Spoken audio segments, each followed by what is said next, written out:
नमस्कार। आज का पाठ है सिल्वर वेडिंग। ये कहानी है और इसके लेखक मनोहर श्याम जोशी। लेखक परिचय। मनोहर श्याम जोशी जन्म सन 1935 कुमाऊं में, हिंदी के प्रसिद्ध पत्रकार और टेलीविज़न धारावाहिक लेखक, लखनऊ विश्वविद्यालय से विज्ञान स्नातक, दिनमान पत्रिका में सहायक संपादक और साप्ताहिक हिंदुस्तान में संपादक के रूप में कार्य। सन 1984 में भारतीय दूरदर्शन के प्रथम धारावाहिक हम लोग के लिए कथा पटकथा लेखन शुरू करने के बाद से मृत्यु पर्यंत स्वतंत्र लेखन। प्रमुख रचनाएं कुरु कुरु स्वाहा, कसब हरिया, हरक्यूलिस की हैरानी, हमजाद क्याप। उनकी कहानी संग्रह एक दुर्लभ व्यक्तित्व, कैसे किस्सा गो, मंदिर घाट की पौड़ियाँ, टटा प्रोफेसर, षष्ठी वल्लभ पंथ, नेताजी कहीम, इस देश का यारों क्या कहना, इनके व्यंग्य संग्रह, बातों बातों में, 21वीं सदी, साक्षात्कार लेख संग्रह, लखनऊ मेरा लखनऊ, पश्चिमी जर्मनी का पर एक उड़ती नज़र संस्मरण संग्रह, हम लोग, बुनियाद, मुंगेरी लाल के हसीन सपने टेलीविज़न धारावाहिक, क्याप के लिए 2005 के साहित्य अकादमी पुरस्कार से सम्मानित और निधन सन 2006 दिल्ली में। पाठ प्रवेश। एक लंबी कहानी मनोहर श्याम जोशी की अन्य रचनाओं से अलग दिखती सी पर है नहीं। ये कहानी अपने शिल्प में जोशी जी के चिर परिचित भाषिक अंदाज और मुहावरों से युक्त है। आधुनिकता की ओर बढ़ता हमारा समाज एक और नई उपलब्धियों को समेटे हुए हैं, तो दूसरी ओर मनुष्य को मनुष्य बनाए रखने वाले मूल्य कहीं घिसते चले गए हैं। जो हुआ होगा और समहाउ इम्प्रॉपर, ये दो जुमले इस कहानी के बीज वाक्य हैं। जो हुआ होगा में यथास्थितिवाद यानी ज्यों का त्यों स्वीकार कर लेने का भाव है, तो समहाउ इम्प्रॉपर में एक अनिर्णय की स्थिति भी है। ये दोनों ही भाव इस कहानी के मुख्य चरित्र यशोधर बाबू के भीतर के द्वंद्व है। ये दोनों ही स्थितियाँ हालात को ज्यों का त्यों स्वीकार कर बदलाव को असंभव बना देने की ओर ले जाती है। महत्वपूर्ण बात यह है कि यशोधर बाबू इन स्थितियों का जिम्मेदार किसी व्यक्ति को नहीं ठहराते। वे अनिर्णय की स्थिति में हैं। यशोधर बाबू जहाँ बच्चों की तरक्की से खुश होते हैं, वही समहाउ इम्प्रॉपर ये भी अनुभव करते हैं कि वह खुशहाली भी कैसी जो अपनों में परायापन पैदा कर दे। तो ये कहानी कहीं न कहीं जनरेशन गैप के बीच विचारों की जो भिन्नता है उसको व्यक्त करती है, और इसी द्वंद्व के साथ साथ इस कहानी को यशोधर बाबू के बहाने देश के प्रॉपर विकास में समहाउ इम्प्रॉपर तत्वों की तलाश के रूप में भी पढ़ा जा सकता है। वहीं यशोधर बाबू अपने बच्चों की तरक्की से खुश तो होते हैं, लेकिन कहीं वे ये भी सोचते हैं कि ऐसी खुशहाली किस काम की जो अपनों में ही परायापन पैदा करते।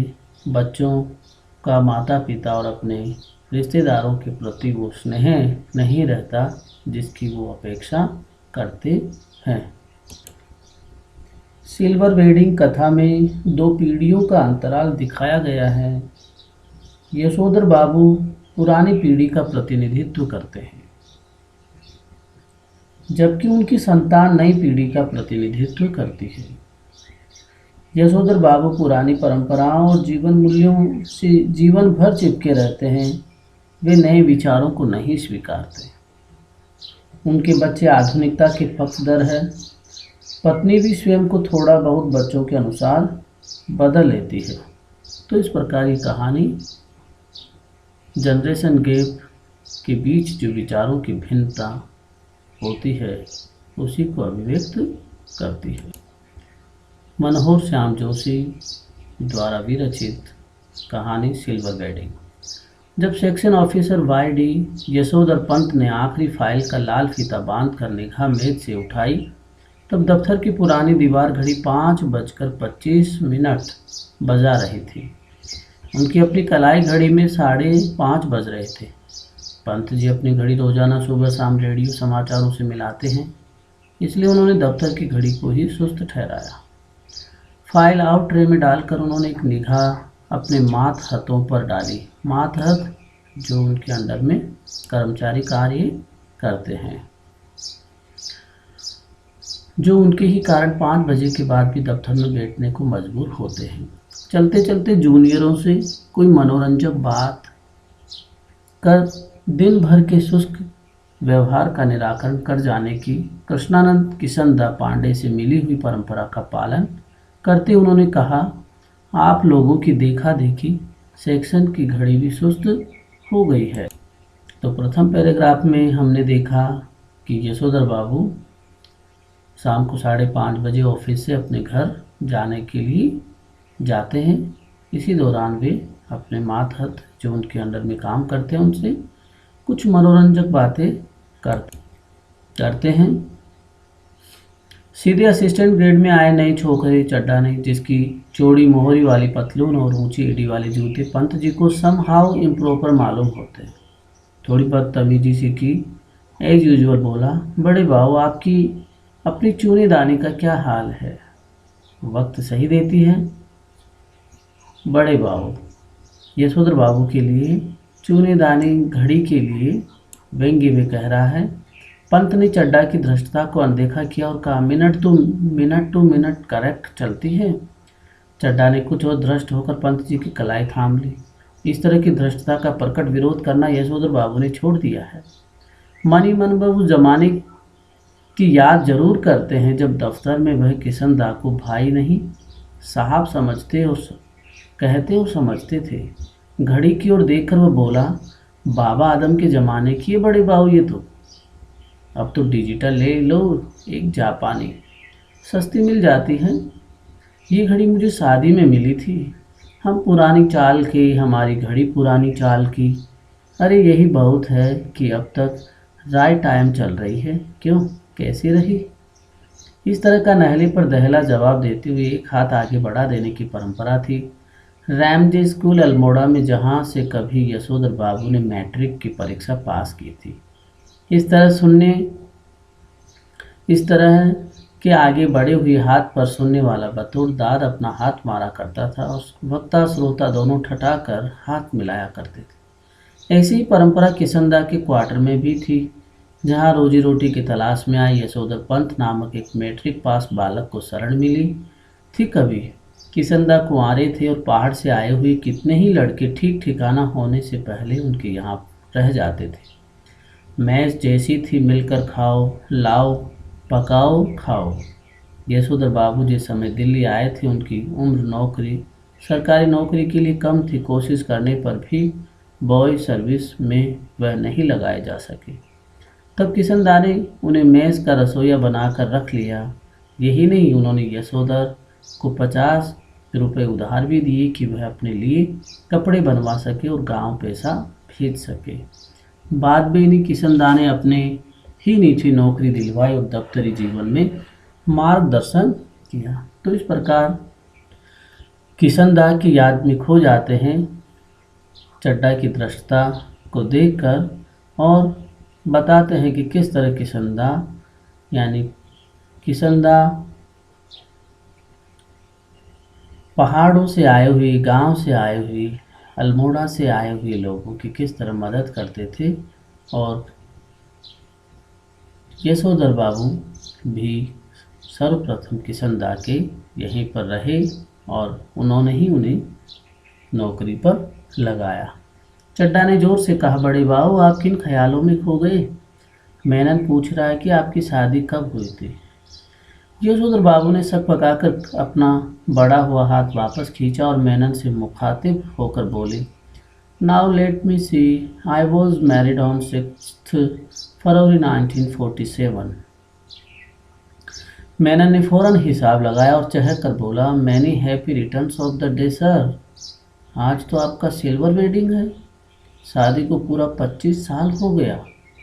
यशोधर जी खुश होते हुए झेंपी और झेंपती हुई खुश हुई। ये अदा उन्होंने किशन दास से सीखी थी। चड्डा ने घंटी बजाकर चपरासी को बुलाया और कहा, सुन भाई भगवान दास, बड़े बाबू से बड़ा नोट ले और सारे सेक्शन के लिए पानी का इंतजाम कर फटाफट।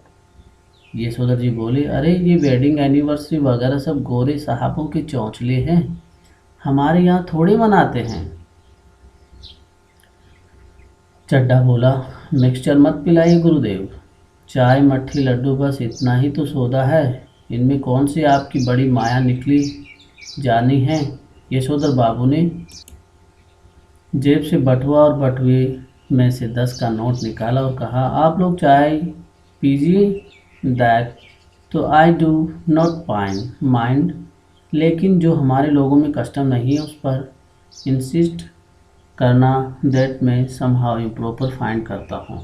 चड्डा ने 10 का नोट चपरासी को दिया और पुनः बड़े बाबू के आगे हाथ फैला दिया। एक नोट से सेक्शन का क्या बनता है, रुपए 30 हो तो चुग्गे भर का जुगाड़ करा सके। सारा सेक्शन जानता है कि यशोधर बाबू अपने बटुए में 100-150 रुपये हमेशा रखते हैं, भले ही उनका दैनिक खर्च नगण्य है। और तो और बस टिकट का खर्च भी नहीं। गोल मार्केट से सेक्रेटेरिएट तक पहले साइकिल में आते जाते थे, इधर पैदल आने जाने लगे हैं, क्योंकि उनके बच्चे आधुनिक युवा हो चले हैं और उन्हें अपने पिता का साइकिल सवार होना सख्त नागवार गुजरता है। बच्चों के अनुसार साइकिल तो चपरासी चलाते हैं, बच्चे चाहते हैं कि पिताजी स्कूटर ले ले, लेकिन पिताजी को समहाउ स्कूटर निहायत बेहुदा सवारी मालूम होती है और कार जब अफोर्ड ही नहीं की जा सकती तब उसकी बात सोचना ही। चड्डा के जोर देने पर बड़े बाबू ने 10-10 के नोट 2 और दे दिए, लेकिन सारे सेक्शन के इसरार करने पर भी वह अपनी सिल्वर वेडिंग की इस दावत के लिए रुके नहीं। मातहत लोगों के चलते चलते थोड़ा हंसी मजाक कर लेना किशनदा की परंपरा में है। उनके साथ बैठकर चाय पानी और कपास तक में वक्त बर्बाद करना उस परंपरा के विरुद्ध है। इसरार यानी रिक्वेस्ट करना, निवेदन, आग्रह है। इधर यशोधर बाबू ने दफ्तर से लौटते हुए रोज बिरला मंदिर जाने और उसके उद्यान में बैठकर कोई प्रवचन सुनने अथवा स्वयं ही प्रभु का ध्यान लगाने की नई रीत अपनाई है। ये बात उनकी पत्नी बच्चों को बहुत अखरती है। बब्बा, आप कोई बूढ़े थोड़ी हैं जो रोज रोज मंदिर जाए, इतने ज़्यादा व्रत करे, ऐसा कहते हैं वे। यशोधर बाबू इस आलोचना को अनसुना कर देते हैं। सिद्धांत के धनी की किशनदा के अनुसार यही निशानी है। बिरला मंदिर से उठकर यशोधर बाबू पहाड़गंज जाते हैं और घर के लिए साग सब्जी खरीद लाते हैं। किसी से मिलना मिलाना हो तो वह इसी समय कर लेते हैं, तो भले ही दफ्तर 5 बजे छूटता हो पर घर 8 बजे से पहले नहीं पहुंचते। आज बिरला मंदिर जाते हुए यशोधर बाबू की निगाह उस अहाते पर पड़ी जिसमें कभी किशनदा का 3 बेडरूम वाला क्वार्टर हुआ करता था और जिस पर इन दिनों एक 6 मंजिला इमारत बनाई जा रही है। इधर से गुजरते हुए कभी की DIZ एरिया की बदलती शक्ल देखकर यशोधर बाबू को बुरा सा लगता है। ये लोग सारा गोल मार्केट क्षेत्र तोड़कर यहाँ एक मंजिला क्वार्टरों की जगह ऊंची इमारतें बना रहे हैं। यशोधर बाबू को पता नहीं कि ये लोग ठीक कर रहे हैं कि गलत कर रहे हैं। उन्हें ये जरूर पता है कि उनकी यादों के गोल मार्केट के ढहाए जाने का गम मनाने के लिए उनका इस क्षेत्र में डटे रहना निहायत जरूरी है। उन्हें एंड्रयूगंज, लक्ष्मीबाई नगर, पंडारा रोड आदि नई बस्तियों में पद की गरिमा के अनुरूप D2 टाइप क्वार्टर मिलने की अच्छी खबर कई बार आई है, मगर हर बार उन्होंने गोल मार्केट छोड़ने से इनकार कर दिया। जब उनका क्वार्टर टूटने का नंबर आया तब भी उन्होंने इसी क्षेत्र की नई बस्तियों में बचे हुए क्वार्टरों में एक अपने नाम अलॉट करा लिया। पत्नी के ये पूछने पर कि जब ये भी टूट जाएगा तब क्या करोगे, उन्होंने कहा तब की तब देखी जाएगी, कहा और उसी तरह मुस्कुराए जिस तरह किशनदा यही फिक्रा कह कर मुस्कुराते थे। सच तो यह है कि पिछले कई वर्षों से यशोधर बाबू का अपनी पत्नी और बच्चों से हर छोटी बड़ी बात में मतभेद होने लगा है और इसी वजह से वह घर जल्दी लौटना पसंद नहीं करते। जब तक बच्चे छोटे थे तब तक वह उनकी पढ़ाई लिखाई में मदद कर सकते थे। अब बड़ा लड़का एक प्रमुख विज्ञापन संस्था में नौकरी पा गया है। यद्यपि समहाउ यशोधर बाबू को अपने साधारण पुत्र को असाधारण वेतन देने वाली ये नौकरी कुछ समझ में आती नहीं। तो कहते हैं 1,500 रुपये तो हमें अब रिटायरमेंट के पास पहुँच कर मिला है। शुरू में ही 1,500 रुपये देने वाली इस नौकरी में ज़रूर कुछ पेच होगा। यशोधर जी का दूसरा बेटा दूसरी बार आईएएस देने की तैयारी कर रहा है और यशोधर बाबू के लिए समझ कर सकना असंभव है कि जब ये पिछले साल एलाइड सर्विसेज की सूची में माना काफ़ी नीचे आ गया था, तब इसने ज्वाइन करने से इनकार क्यों कर दिया। उनका तीसरा बेटा स्कॉलरशिप लेकर अमेरिका चला गया है और उनकी एकमात्र बेटी न केवल तमाम प्रस्तावित वर अस्वीकार करती चली जा रही है, बल्कि डॉक्टरी की उच्चतम शिक्षा के लिए स्वयं भी अमेरिका चले जाने की धमकी दे रही है। यशोधर बाबू जहाँ बच्चों की इस तरक्की से खुश होते हैं, वहीं समहाउ ये भी अनुभव करते हैं कि वह खुशहाली भी कैसी जो अपनों में परायापन पैदा करे। अपने बच्चों द्वारा गरीब रिश्तेदारों की उपेक्षा उन्हें समहाउ जचती नहीं। एनीवे, जनरेशन गैप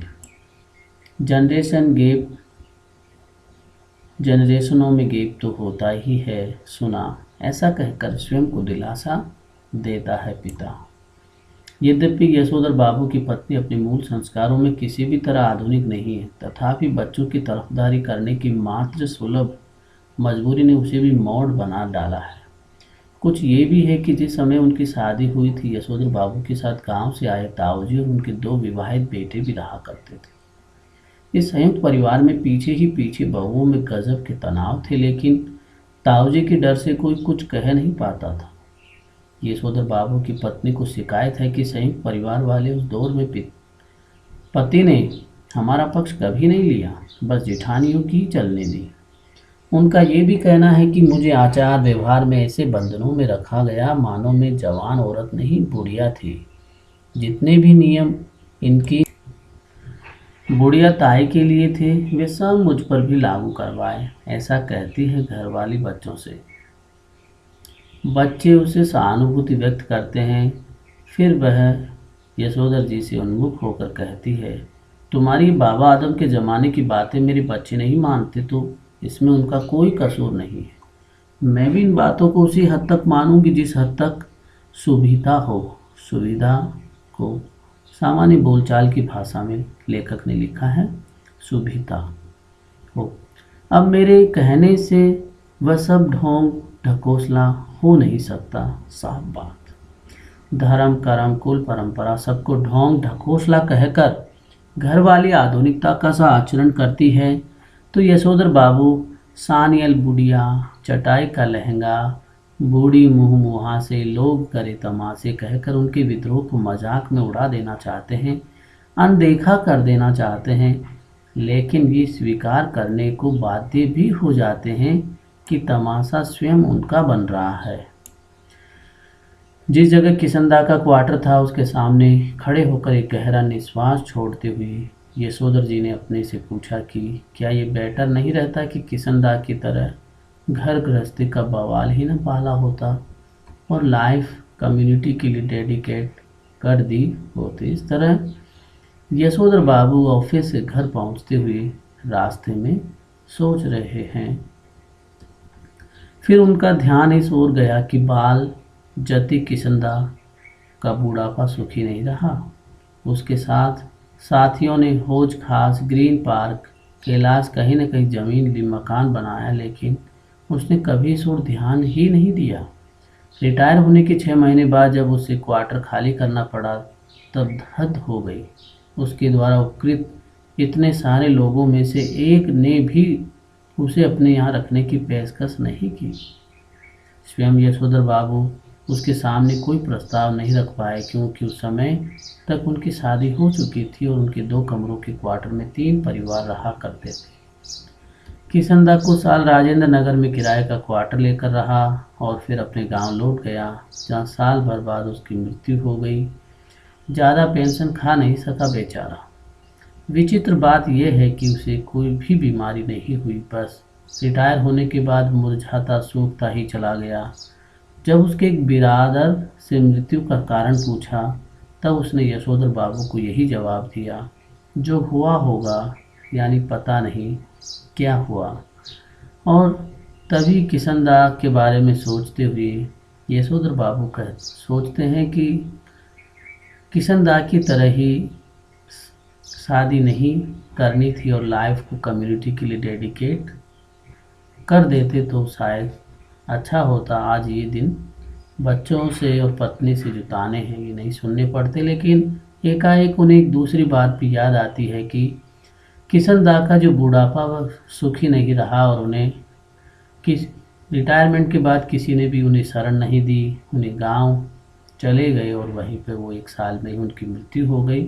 तो दूसरे ही पल वो सोचते हैं कि उनका बुढ़ापा अच्छे से नहीं बीता। जिन लोगों के बाल बच्चे नहीं होते, घर परिवार नहीं होता, उनकी रिटायरमेंट के बाद जो हुआ होगा से भी मौत हो जाती है। ये जानते हैं यशोधर जी, बच्चों का होना भी जरूरी है।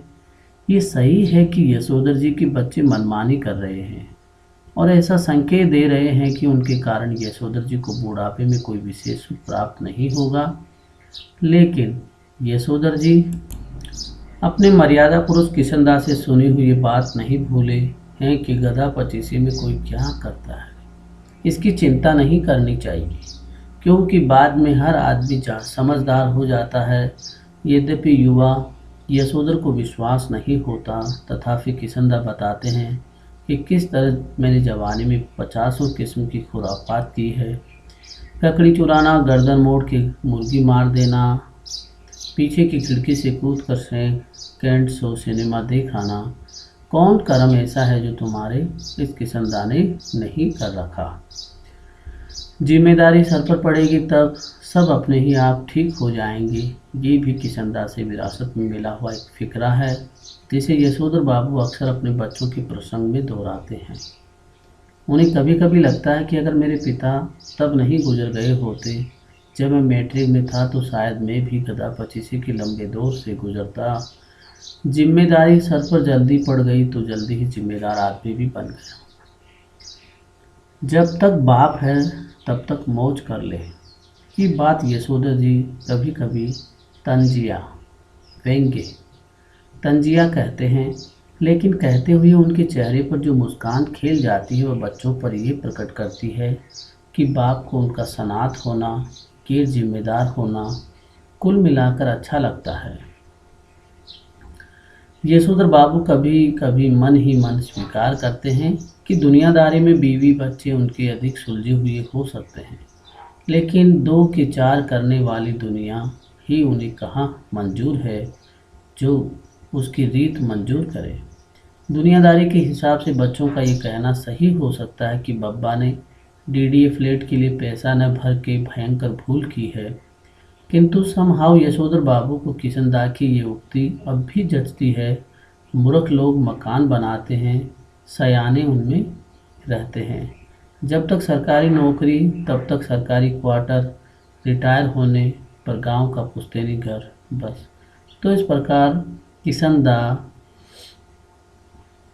के बताए हुए विचारों को ही यशोधर बाबू ने अपने जीवन में आत्मसात कर रखा है। और जहाँ कहीं भी परिवार में उनकी टकराव होता है विचारों को लेकर, वहीं वो अपने किशनदा से जो उन्हें विचार मिले हैं उन्हीं से कहीं न कहीं अपने मन को सांत्वना देते हैं। गांव का पुश्तैनी घर टूट फूट चुका है और उस पर इतने लोगों का हक है जहां जाकर बसना, मरम्मत की जिम्मेदारी ओढ़ना और बेकार के झगड़े मोल लेना होगा। इस बात को यशोधर जी अच्छी तरह समझते हैं।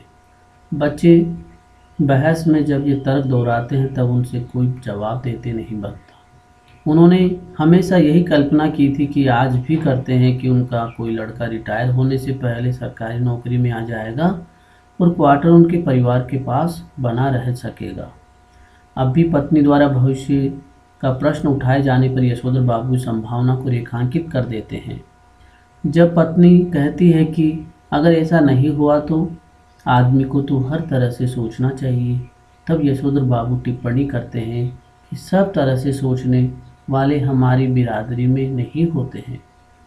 उसमें तो एक ही तरह से सोचने वाले होते हैं, कहते हैं और कहकर लगभग नकली सी हंसी हंसते हैं। जितना ही इस लोक की जिंदगी यशोधर बाबू को ये नकली हंसी हंसने के लिए बाध्य कर रही है, उतना ही वह परलोक के बारे में उत्साही होने का यत्न कर रहे हैं। तो उन्होंने बिरला मंदिर की ओर तेज कदम बढ़ाए, लक्ष्मी नारायण के आगे हाथ जोड़े, असीक का फूल चुटिया में खोसा और पीछे से उस प्रांगण में जा पहुंचे जहाँ महात्मा जी गीता पर प्रवचन कर रहे थे। अफसोस आज प्रवचन सुनने में यशोधर जी का मन खास नहीं लगा नहीं। सच तो ये है कि वह भीतर से बहुत ज़्यादा धार्मिक और कर्मकांडी है नहीं। हाँ, इस संबंध में अपने मर्यादा पुरुष किशनदा द्वारा स्थापित मानक हमेशा उनके सामने रहे हैं। जैसे जैसे उम्र ढल रही है वैसे वैसे वह भी किशनदा की तरह रोज मंदिर जाने, संध्या पूजा करने, गीता प्रेस गोरखपुर की किताबें पढ़ने का यत्न करने लगे हैं। अगर कभी उनका मन शिकायत करता है कि सब में लग नहीं पा रहा हूँ, तब उससे कहते हैं कि भाई लगना चाहिए। अब तो माया मोह के साथ साथ भगवान भजन को भी कुछ स्थान देना होगा कि नहीं। नई पीढ़ी को देकर राजपाट तुम लग जाओ बाट वन प्रदेश की। जो करते हैं जैसा करते हैं करें, हमें तो अब इस वर्ल्ड की नहीं, उसकी इस लाइफ की नहीं, उसकी चिंता करनी है। वैसे अगर बच्चे सलाह मांगे, अनुभव का आदर करें तो अच्छा लगता है, अब नहीं मांगते तो न मांगे। यशोधर बाबू ने फिर अपने को झिड़का कि ये भी क्या हुआ कि मन को समझाने में ही फिर भटक गए। गीता महिमा सुनो। असी का फूल का अर्थ है भगवान के चरणों से उठाए हुए आशीर्वाद के फूल। सुनने लगे, मगर व्याख्या में जनार्दन शब्द जो सुनाई पड़ा तो उन्हें अपने जीजा जनार्दन जोशी की याद हो आई। परसों ही कार्ड आया है कि उनकी तबीयत खराब है। यशोधर बाबू सोचने लगे कि जीजा जी का हाल पूछने अहमदाबाद जाना ही होगा। ऐसा सोचते ही उन्हें ये भी ख्याल आया कि ये प्रस्ताव उनकी पत्नी और बच्चों को पसंद नहीं आएगा। सारा संयुक्त परिवार बिखर गया है।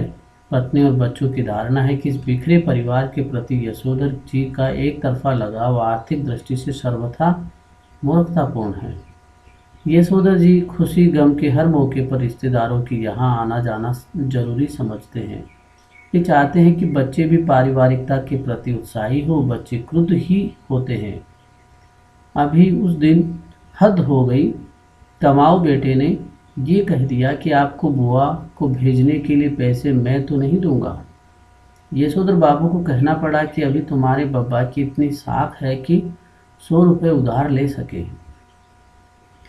यशोधर जी का नारा, हमारा तो सेब ही ऐसा देखा ठहरा, हमें तो यही परंपरा विरासत में मिली है। सेब यदि साहब के लिए प्रयुक्त होने वाले शब्द का शब्द है। इस नारे से उनकी पत्नी बहुत चिढ़ती है। पत्नी का कहना है और सही कहना है कि यशोधर जी का स्वयं का देखा हुआ कुछ नहीं है। माँ के मर जाने के बाद छोटी सी उम्र में वे गांव छोड़कर अपनी विधवा भुआ के पास अल्मोड़ा आ गए थे। भुआ का कोई ऐसा लंबा चौड़ा परिवार तो था नहीं जहाँ कि यशोधर जी को कुछ देखते और परंपरा के रंग में रंगते। मैट्रिक पास करते हुए दिल्ली आ गए और यहाँ रहे कुंवारे कृष्णानंद जी के साथ। कुंवारे की गृहस्थी में देखने को होता क्या है। पत्नी आग्रहपूर्वक कहती है कि कुछ नहीं, तुम अपने उन किशनदा के मुंह से सुनी सुनाई बातों को अपने आंखों देखी यादें बना डालते हो। किशनदा को जो भी मालूम था वह उनका पुराना गंवई लोगों से सीखा हुआ ठहरो। दिल्ली आकर उन्होंने घर परिवार तो बसाया नहीं जो जान पाते कि कौन से रिवाज निभ सकते हैं कौन से नहीं। पत्नी का कहना है कि किशनदा तो थे ही जन्म के बूढ़े। तुम्हें क्या सुर लगा जो बूढ़ापा खुद ओढ़ने लगे हो। तुम शुरू में तो ऐसे नहीं थे। शादी के बाद मैंने तुम्हें देख जो क्या नहीं रखा है। हफ्ते में 2-2 सिनेमा देखते थे, गज़ल गाते थे। गज़ल हुई और सहगल के गाने। यशोधर बाबू स्वीकार करते हैं कि उनमें कुछ परिवर्तन हुआ है, लेकिन वह समझते हैं कि उम्र के साथ साथ बुजुर्गियत आना ठीक ही है। पत्नी से वे कहते हैं कि जिस तरह तुमने बुढ़िया काल यह बगैर बाह का ब्लाउज पहनना, ये रसोई से बाहर दाल भात खा लेना, ये ऊंची हील वाली सैंडल पहनना और ऐसे ही 50 काम अपनी बेटी की सलाह पर शुरू कर दिए हैं। मुझे तो वे सम हाउ इम्प्रॉपर ही मालूम होते हैं। एनीवे तुम्हें ऐसा करने से रोक नहीं रहा। देयरफॉर तुम लोगों को भी मेरे जीने के ढंग पर कोई एतराज़ नहीं होना चाहिए। यशोधर बाबू को धार्मिक प्रवचन सुनते हुए भी अपना पारिवारिक चिंतन में डूबा रहना अच्छा नहीं लगा। सुबह शाम संध्या करने के बाद जब वह थोड़ा ध्यान लगाने की कोशिश करते, तब भी मन किसी परम सत्ता में नहीं, इसी परिवार में लीन होता। यशोधर जी चाहते हैं कि ध्यान लगाने की सही विधि सीखिए और साथ ही वह अपने से भी कहते हैं कि परहैप्स ऐसी चीज़ के लिए रिटायर होने के बाद का समय ही प्रॉपर ठहरा। वानप्रस्थ के लिए प्रेस्क्राइब्ड ठहरी ये चीज़ें। वानप्रस्थ के लिए 60 साल 75 साल के बाद की जो उम्र है उसे वानप्रस्थ आश्रम कहते हैं। 50 साल के बाद की जो उम्र है वह वानप्रस्थ आश्रम। वानप्रस्थ के लिए यशोधर बाबू का अपने पुश्तैनी गांव जाने का इरादा है रिटायर होकर। For from the married crowd समझे। इस तरह की तमाम बातें यशोधर बाबू पैदाइशी बुजुर्गवार किशनदास के शब्दों में और उनके ही लहजे में कहा करते हैं। कह कर उनकी तरह की वह झेंपी सी लगभग नकली सी हंसी हंस देते हैं। जब तक किशनदास दिल्ली में रहे, यशोधर बाबू नित्य नियम से हर दूसरी शाम उनके दरबार में हाजिरी लगाने पहुंचते रहे। स्वयं किशनदास हर सुबह शहर से लौटते हुए अपने इस मानस पुत्र के क्वार्टर में झांकना और हेल्दी वेल्दी एंड वाइज बन रहा है न भाऊ, ऐसा कहना कभी नहीं भूलते। जब यशोधर बाबू दिल्ली आए थे तब उनकी थोड़ी देर से उठने की आदत थी। किशनदास ने उन्हें रोज सुबह झकझोर कर उठाना और साथ शहर में ले जाना शुरू किया और ये मंत्र दिया कि early to bed early and early to rise makes a man healthy and wise. जब यशोधर बाबू अलग क्वार्टर में रहने लगे और अपनी गृहस्थी में डूब गए, तब किशनदास ने ये देखते रहना जरूरी समझा कि भाव यानी बच्चा सवेरे जल्दी उठता है कि नहीं। यशोधर बाबू को ये अच्छा लगता था कि कोई उन्हें भावु कहता है।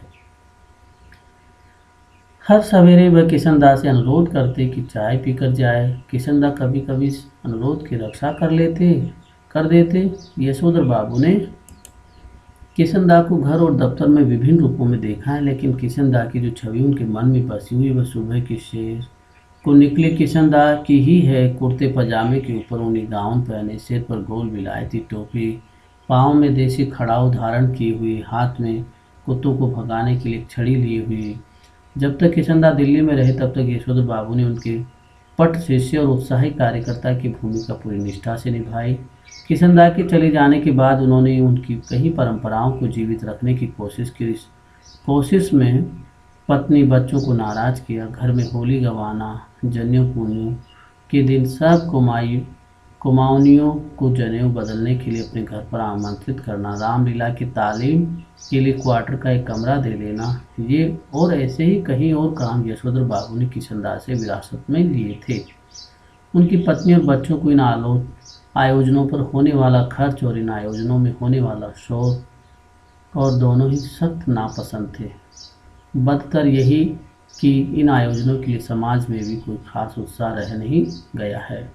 यशोधर जी चाहते हैं कि उन्हें समाज का सम्मानित बुजुर्ग माना जाए, लेकिन जब समाज ही न हो तो ये पद उन्हें क्यों कर मिले। यशोधर जी कहते हैं कि बच्चे मेरा आदर करें और उसी तरह हर बात मुझसे सलाह ले जिस तरह मैं किशनदास से लिया करता था। यशोधर बाबू डेमोक्रेट बाबू है और हरगिज़ ये दुराग्रह नहीं करना चाहते कि बच्चे उनके कहे को पत्थर की लकीर समझे। लेकिन ये भी क्या हुआ कि पूछा न ताछा, जिसके मन में जैसा आया करता रहा। ग्रांटेड तुम्हारी नॉलेज ज़्यादा होगी, लेकिन एक्सपीरियंस का कोई सब्स्टिट्यूट ठहरा नहीं बेटा। मानो न मानो बूढ़े झूठे मुंह से सही एक बार पूछ तो लिया करो, ऐसा कहते हैं यशोधर बाबू। बच्चे यही उत्तर देते, बब्बा आप तो हद करते हैं, जो बात आप जानते ही नहीं आपसे क्यों पूछें। प्रवचन सुनने के बाद यशोधर बाबू सब्जी मंडी गए। यशोधर बाबू को अच्छा लगता अगर उनके बेटे बड़े होने पर अपनी तरफ से प्रस्ताव करते कि दूध लाना, राशन लाना, CGHS डिस्पेंसरी से दवा लाना, सदर बाजार जाकर दालें लाना, पहाड़गंज से सब्जी लाना, डिपो से कोयला लाना, ये सब काम आप छोड़ दें, अब हम कर दिया करेंगे। एक आध बार बेटों ने खुद उन्होंने ही कहा। तब वे एक दूसरे से कहने लगे कि तू किया कर, तू क्यों नहीं करता। इतना कोहराम मचा कि लड़कों ने एक दूसरे को इतना ज़्यादा बुरा भला कहा कि यशोधर बाबू ने इस विषय को उठाना भी बंद कर दिया। जब से बेटा विज्ञापन कंपनी में बड़ी नौकरी पर गया है, तब से बच्चों का इस प्रसंग में एक ही वक्तव्य है, बाबा हमारी समझ में नहीं आता कि इन कामों के लिए आप एक नौकर क्यों नहीं रख लेते। ईजा को भी आराम हो जाएगा। कमाओ बेटा। नमक छिड़कते हुए ये भी कहता है कि नौकर की तनख्वाह मैं दे दूंगा। यशोधर बाबू को यही समहाउ इम्प्रॉपर मालूम होता है कि उनका बेटा अपना वेतन उनके हाथ में नहीं रखे। ये सही है कि वेतन स्वयं बेटे के अपने हाथ में नहीं आता, अकाउंट ट्रांसफ़र द्वारा बैंक में जाता है। लेकिन क्या बेटा बाप के साथ जॉइंट अकाउंट नहीं खोल सकता था? झूठे मुंह से ही सही एक बार ऐसा कहता तो इस पर बेटे का अपने वेतन को अपना समझते हुए बार बार कहना कि ये काम मैं अपने पैसे से करने को कह रहा हूँ, आपके से नहीं, तो आप नुक्ताचीनी करें। इस क्रम में बेटे ने पिता का एक क्वार्टर तक अपना बना लिया है। अपना वेतन अपने ढंग से इस तरह इस घर पर खर्च कर रहा है। कभी कारपेट बिछवा रहा है, कभी पर्दे लगवा रहा है, कभी सोफा आ रहा है, कभी डनलप वाला डबल बेड और श्रृंगार मेज, कभी टीवी, कभी फ्रिज। क्या हुआ ये? और ऐसा भी नहीं कहता कि लीजिए पिताजी मैं आपके लिए टीवी ले आया। कहता यही है कि मेरा टीवी है, समझे, इसे कोई न छुआ करे। क्वार्टर ही उसका हो गया, ये अच्छी रही। अब इनका एक नौकर भी रखो घर में। इनका नौकर होगा तो इनके लिए ही होगा, हमारे लिए तो क्या होगा। ऐसा समझते ही यशोधर बाबू समझाते हैं यशोधर बाबू घर वाले। काम सब अपने हाथ से ही ठीक होते हैं। नौकरों को सौंपा, कारोबार चौपट हुआ। कहते हैं यशोधर बाबू पत्नी सुनती है मगर नहीं सुनती, पर सुनकर अब चिढ़ती भी नहीं। सब्जी का झोला लेकर यशोधर बाबू खोदी हुई सड़कों और टूटे हुए क्वार्टरों के मलबे से फटी हुई लानों को पार करके स्क्वायर के उस कोने से पहुँचे जिसमें 3 क्वार्टर अब भी साबुत खड़े हुए थे। उन तीनों में से कुल एक को अब तक एक शिला आबाद किए हुए हैं। बाहर बदरंग तख्ती में उनका नाम लिखा है, वाईडी पंत। इस क्वार्टर के पास पहुंचकर आज वाईडी पंत को पहले धोखा हुआ कि किसी गलत जगह आ गए। क्वार्टर के बाहर एक कार थी, कुछ स्कूटर, मोटरसाइकिल, बहुत से लोग विदा ले रहे थे और बाहर बरामदे में रंगीन कागज़ की झालरें, गुब्बारे लटके हुए थे और रंग बिरंगी रोशनियाँ जली हुई थी। फिर उन्हें अपना बड़ा बेटा भूषण पहचान में आया, जिससे कार में बैठा हुआ कोई साहब हाथ मिला रहा था और कह रहा था, give my warms regards to your father. Yashodhar Babu ठिठक गए। उन्होंने अपने से पूछा, क्यों आज मेरे क्वार्टर में ये क्या हो रहा होगा। उनका जवाब भी उन्होंने अपने को दिया, जो करते होंगे ये लौंडे मोंडे, इनकी माया यही जाने। अब यशोधर बाबू का ध्यान इस ओर गया कि उनकी पत्नी और उनकी बेटी भी कुछ मेम साहबों को विदा करते हुए बरामदे में खड़ी है। लड़की जीन और बगैर वहाँ का टॉप पहने हैं। यशोधर बाबू से कई मर्तबा कह चुके हैं कि तुम्हारी पतलून और सैंडो बनने वाली ड्रेस मुझे तो समहाउ इम्प्रॉपर मालूम होती है, लेकिन वह भी जिद्दी ऐसी है कि इसे ही पहनती है। पत्नी भी उसी की तरफदारी करती है। कहती है, वह सिर पर पल्लू वल्लू मैंने कर लिया, बहू तुम्हारे कहने पर, समझे मेरी बेटी वही करेगी जो दुनिया कर रही है। पुत्री का पक्ष लेने वाली ये पत्नी समय ओठों पर लाली और बालों पर खिजाब लगाए हुई थी, जबकि ये दोनों ही चीज़ें आप कुछ भी कहिए यशोधर बाबू को समहाउ इम्प्रॉपर ही मालूम होती है। आधुनिक किस्म के अजनबी लोगों की भीड़ देखकर यशोधर बाबू अंधेरे में डूब के रहे। उनके बच्चों को इसलिए शिकायत है कि बब्बा तो LDC टाइपों से ही मिक्स करते हैं। जब कार वाले लोग चले गए तब यशोधर बाबू ने अपने क्वार्टर में कदम रखने का साहस जुटाया। भीतर अब भी पार्टी चल रही थी। उनके पुत्र पुत्रियों के कई मित्र और उनके कुछ रिश्तेदार जमे हुए थे। उनके बड़े बेटे ने झिड़की से सुनाई, बब्बा आप ही हद करते हैं। सिल्वर वेडिंग के दिन 8:30 बजे घर पहुंचे हैं, अभी तक मेरे बॉस आपकी राह देख रहे हैं। थे। हम लोगों के यहाँ सिल्वर वेडिंग कब से होने लगी है? यशोधर बाबू ने शर्मीली सी हंसी हंस दी। जब से तुम्हारा बेटा 1,500 माहवार कमाने लगा तब से। ये टिप्पणी भी चंद्रदत्त तिवारी जी की, जो इसी साल SAS पास हुआ है और दूर के रिश्ते में यशोधर बाबू का भांजा लगता है। यशोधर बाबू को अपने बेटों से तमाम तरह की शिकायतें, लेकिन कुल मिलाकर उन्हें ये अच्छा लगता है कि लोग बाग उन्हें ईर्ष्या का पात्र समझते हैं। भले ही उन्हें भूषण का गैर सरकारी नौकरी करना समझ में न आता हो, तथापि वे ये बखूबी समझते हैं कि इतनी छोटी उम्र में 1,500 माहवार प्लस कन्वेंस अलाउंस एंड तुम्हारा अंदर पर पर्क्स का पा जाना कोई मामूली बात नहीं है। इस तरह भले ही यशोधर बाबू ने बेटों की खरीदी हुई हर नई चीज़ के संदर्भ में यही टिप्पणी की हो कि ये क्या हुई, समहाउ मेरी तो समझ में आता नहीं इसकी क्या जरूरत थी, तथापि उन्हें कहीं इस बात से थोड़ी खुशी भी होती है कि इस चीज़ के आ जाने से उन्हें नए दौर के निश्चय ही गलत मानकों के अनुसार बड़ा आदमी मान लिया जा रहा है। मिसाल के लिए, जब बेटों ने गैस का चूल्हा जुटाया तब यशोधर बाबू ने उसका विरोध किया, और आज भी वो यही कहते हैं कि इस पर बनी रोटी मुझे तो समहाउ रोटी जैसी लगती नहीं। तथापि वे जानते हैं कि गैस न होने पर वह इस नगर में चपरासी श्रेणी के मान लिए जाते हैं। इस तरह फ्रिज के संदर्भ में आज भी यशोधर बाबू यही कहते हैं कि मेरी समझ में आज तक ये नहीं आया कि इसका फ़ायदा क्या है। बासी